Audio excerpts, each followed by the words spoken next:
2 articles of impeachment, 9 pages long, and in a couple of days, the House Judiciary Committee is expected to vote to send the articles to the entire House to vote on impeaching the President of the United States.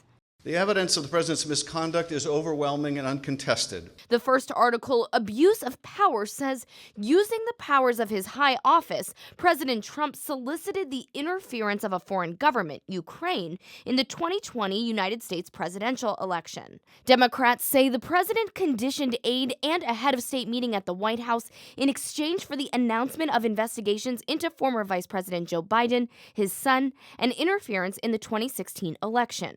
All are unfounded allegations. The second article, Obstruction of Congress, says President Trump directed the unprecedented, categorical, and indiscriminate defiance of subpoenas. Maybe we could have included were some of the other areas where he's obstructed justice. For example, when he ordered the White House counsel to fire the special counsel who was investigating him, I think that was an obstruction of justice. But, at the end of the day, the consensus was to go with those articles where we had very clear, very convincing, direct testimony from witnesses who came forward.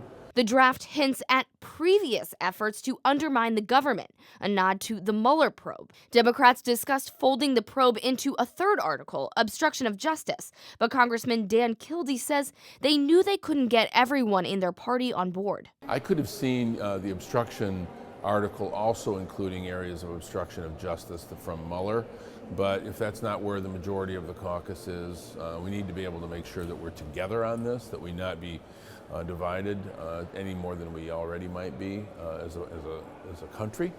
And so where we clearly have evidence that has been provided by witnesses, direct witnesses, senior Trump officials testifying against the president himself, I think that's a very strong case. Republicans say this impeachment will be a low point for Congress. Turning it instead of what it's always been is a unique power of Congress to hold the president accountable if they violate a law, and instead now using it against a president because they're afraid he will get reelected on his own. We all should be alarmed at how they've abused their power with this majority in Congress. It's almost certain the House will impeach President Trump and a trial will go forward in the Senate. Senator Sherrod Brown, who disagrees with the president on nearly every issue, says if it comes to a trial, he only cares about whether the president has violated the Constitution. Well, what's disappointed me is how many Republican senators have said, well, I'm not going to vote to remove him.